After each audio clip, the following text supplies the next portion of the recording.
미국의 그 40대, 50대 인구 변화와 부동산 가격의 관계, 그리고 우리나라의 케이스, 이런 내용들을 자세히 설명을 드리도록 하겠습니다. 미국에요, 가장 지금 유명한 경제학 교수입니다. 맨큐라고 들어보신 적 있나요? 이 그레고리 맨큐란 교수가 1989년에 웨일이라는 사람하고 같이 쓴 논문이 있습니다. 근데 이제 그 논문에 어떤 내용이 있냐면요.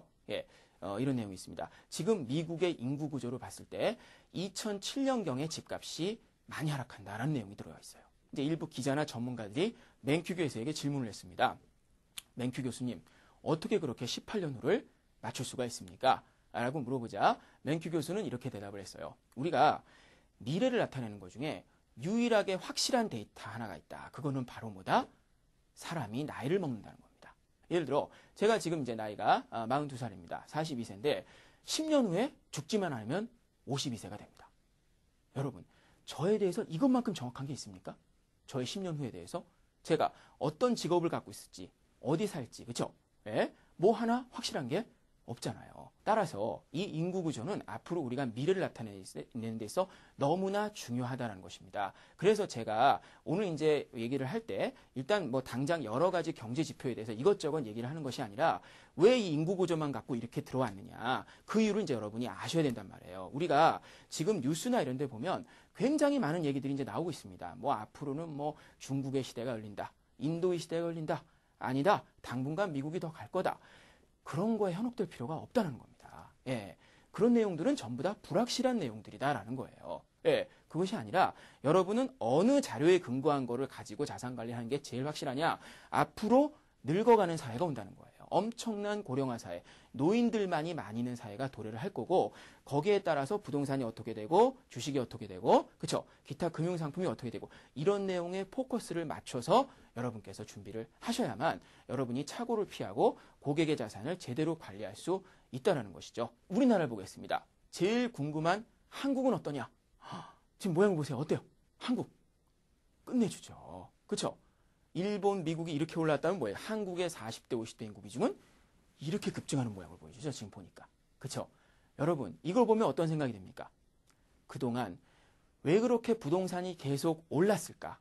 왜 그렇게 부동산이란 것은 계속 오르기만 했을까? 그쵸? 보통 다른 거는 올랐다 떨어졌다 하는데. 그쵸? 그 이유가 여기서 드러납니다. 지금 우리나라는 수십 년 동안 내내 40대, 50대 인구의 비중이 너무나 크게 늘어났기 때문에, 너무나 폭증을 했기 때문에 이런 사회에서는 부동산이 안 올래야 안 오를 수가 없다는 거죠. 좀 안타깝죠? 이 강의를 몇 년만 더 일찍 들었으면, 그죠? 어쨌든 간에 지금도 늦지 않았습니다. 잘 보시란 말이에요. 그래서 이게 이제 엄청나게 가파르게 올라갑니다. 미국, 일본과는 상대가 안 될 정도로 우리나라가 굉장히 가파르게 이제 장기간 40대, 50대 인구 비중이 올라갑니다. 그런데 어떤 변화가 있냐? 2015년부터 엄청나게 큰 변화를 맞이하게 됩니다. 이렇게 줄기차게 올라가기만 하던 40대, 50대 인구가 2015년을 기점으로 꺾어지기 시작합니다. 그래서 그 다음에는 쭉 내려가죠. 이거 언제까지 내려가냐면요. 제가 나이가 지금 42인데요. 아마 제가 죽을 때까지는 계속 내려갑니다. 앞으로 3, 40년을 계속 내려가게 되어 있습니다. 이 구조가. 그렇기 때문에 지금 부동산 시장은 조만간 굉장한 대변혁기가 오게 된다는 것이죠. 결코 지금 같은 불패 신화가 존재할래 할 수 없는 그런 이제 엄청난 상황이 도래하게 될 가능성이 높다라는 것입니다. 그러면 여기서 이제 2015년 이후에 굉장히 이제 크게 꺾여서 계속 꺾여 내려간다는 겁니다. 문제는 이 각도가 처음에는 아주 크게 꺾이지는 않기 때문에 어떤 일부 전문가들은 초기에는 많이 꺾이지 않으니까 괜찮다, 이런 말도 안 되는 얘기를 하는 전문가들이 있어요. 그렇지 않습니다, 여러분. 당장은 많이 안 떨어지더라도 뭐예요? 앞으로 계속해서 인구가 40대, 50대가 줄어드는 가정을 해보십시오. 그렇죠? 그리고 그 40대, 50대가 줄어드는 내용 자체도 안 좋습니다. 60대, 70대로 넘어가면서 줄어드는 거기 때문에 계속해서 줄어들게 되기 때문에 당연히 행동이 미리 나타날 가능성이 높다는 거죠. 그래서 2015년 이후에 가면 어떤 일이 벌어질까? 그거에 대해서요. 많은 부동산 전문가들의 의견 중에 공통사항이 있어요. 이견이 없습니다. 이 부분에 대해서. 뭐냐? 2015년 후 정도 가면 비인기 지역의 부동산은 아예 팔지도 못하게 될 것 같다. 이런 의견이 굉장히 많습니다. 그 비인기 지역의 정의를 이렇게 많이 내립니다. 지금도 인구가 늘지 않는 지역이다라고 얘기합니다. 지금도 인구가 늘지 않는 지역.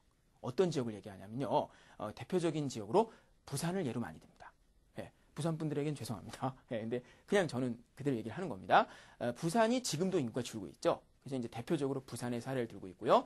대구, 광주, 전주 같은 도시들을 이제 예로 들고 있습니다. 예, 그런 도시들이 앞으로 굉장히 고전할 가능성이 높다. 특히 부동산 시장의 황금성 자체가 앞으로는 상실될 가능성이 높다. 고령화가 진행되면서 이렇게 보고 있고, 그거에 대한 이제 예외 지역이 뭐냐? 그러면 이제 그 피해를 덜 볼 지역, 고령화의 피해를, 그런 지역은 이제 수도권 지역하고요. 그 다음에 이제 그 대전하고 그 천안 지역이 있습니다. 그리고 이제 일부 해안을 따라서 국가 기간 산업이 거대한 지역이 있죠. 뭐 포항이나 울산이나 거제도나 뭐 이런 일부 지역들을 예를 들고 있습니다. 그 외의 지역들은 대부분의 지역을 비인기 지역으로 보고 있습니다. 예, 그렇기 때문에 앞으로 그런 지역의 부동산이 아주 굉장히 고전을 할 가능성이 많다는 거죠. 지금도 별로 인기가 없는 상태인데 앞으로는 어떻게 될지 여러분이 이제 생각을 해보시기 바랍니다. 세계에서 제일 유명한 경영학자 중에 한 명인 피터 드러거라는 사람은 이런 얘기를 했습니다. 앞으로 40대, 50대 인구가 줄어드는 사회를 맞게 되는데, 이거는 우리 인류가 전혀 지금까지 경험해보지 못한 세대고,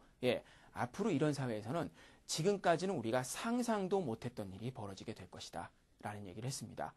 여러분 이제 이런 거에 어느 정도 공감을 하셔야 됩니다. 지금 상황이 그렇게 급격히 변화되고 있다는 거죠. 과거에 부동산 불패 신화를 갖고 왔던 그런 40대, 50대 인구의 급증 인구 구조가 오히려 이게 감소하는 쪽으로 전환이 되고 있다는 것은 그야말로 부동산 시장에는 영구적인 악재가 될 수밖에 없다는 것입니다. 예, 그렇게 되고요.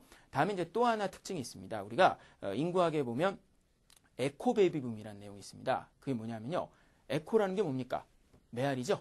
메아리입니다. 야호 그러면 뭐예요? 저기서 또 야호 그러죠? 예, 이렇게 됩니다. 그러면 이제 에코 베이비 붐이 뭐냐? 이제 대개 베이비 붐이 한 번 있으면 30년 후 정도의 베이비 붐이 또 있다는 얘기입니다. 베이비 붐 한 번 있으면 애들이 또 왕창 태어난다는 얘기죠. 30년 후쯤에. 당연하죠.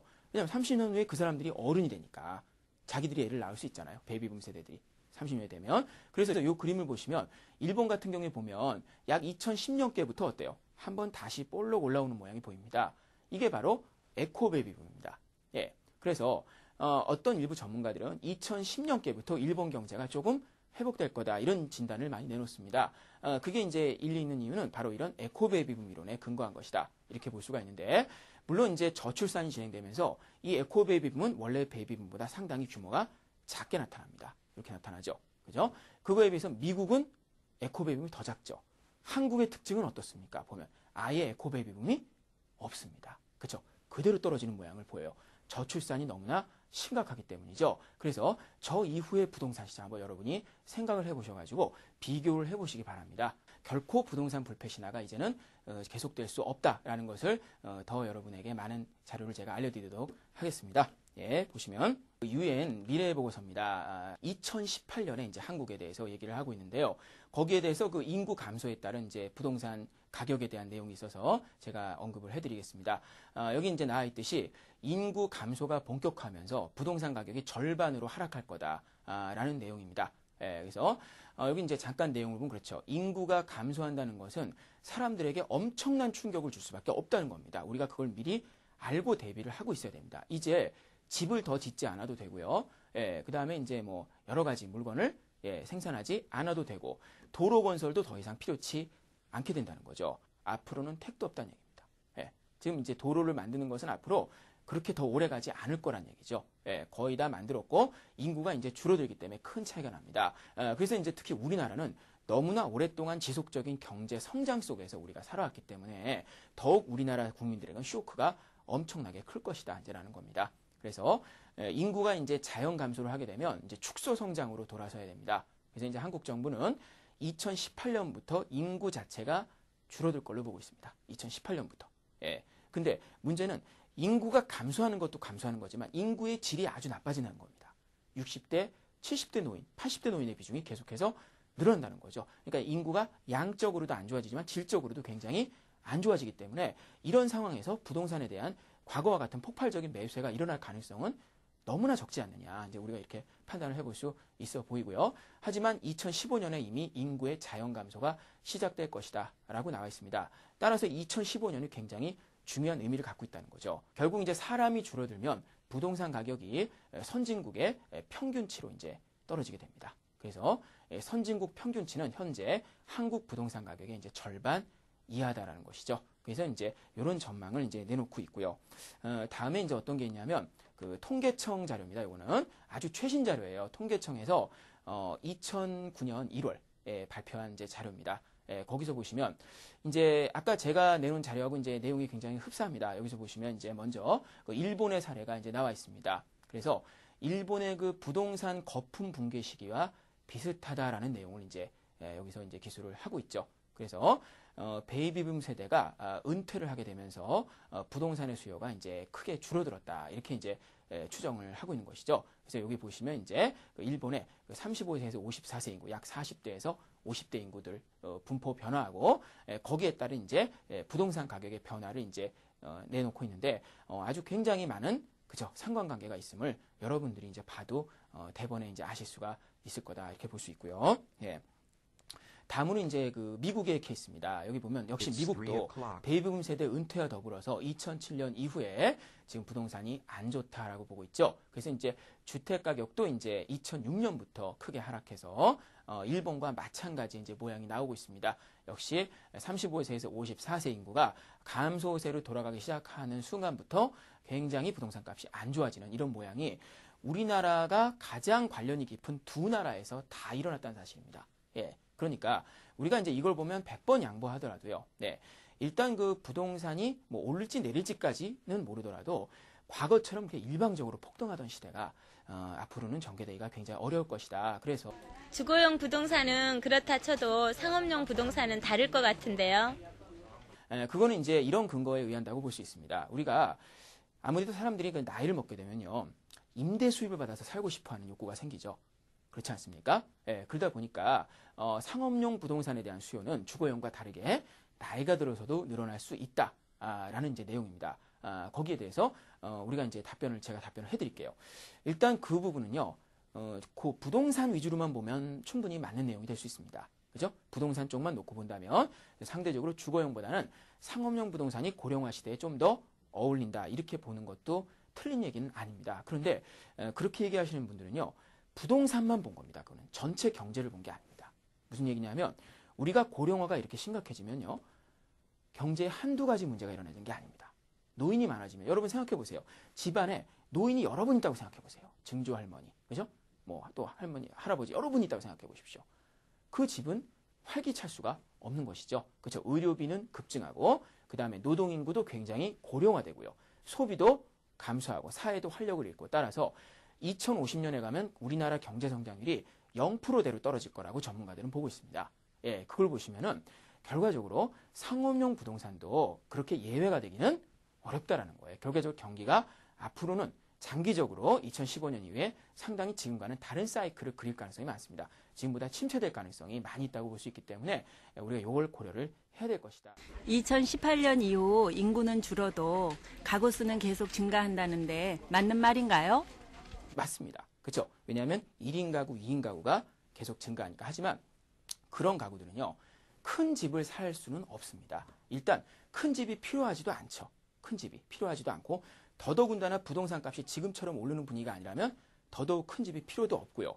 그리고 우리가 간과하고 있는 사실은 뭐냐. 실제 통계를 보면 많은 1인 가구, 2인 가구들이요. 상당히 가난합니다. 실제로. 그걸 우리가 잘 배제를 해놓는다는 거죠. 그 사람들이 1인 가구, 2인 가구가 실제 가난한 사람들이 굉장히 많습니다. 따라서 구매력 자체도 높지 않기 때문에 그럼 이제 이렇게 3번의 예를 들어봤을 때 가구 수는 늘어나기 때문에 일부 소형주택의 수요는 증가할 수 있다고 보입니다. 예, 하지만 특히 평수가 큰 대형주택 같은 경우는 굉장히 지금보다 안 좋아질 가능성이 높다. 이렇게 이제 볼 수가 있겠습니다. 이 시간 들어주셔서 너무 감사드리고요. 이상 마치겠습니다. 감사합니다.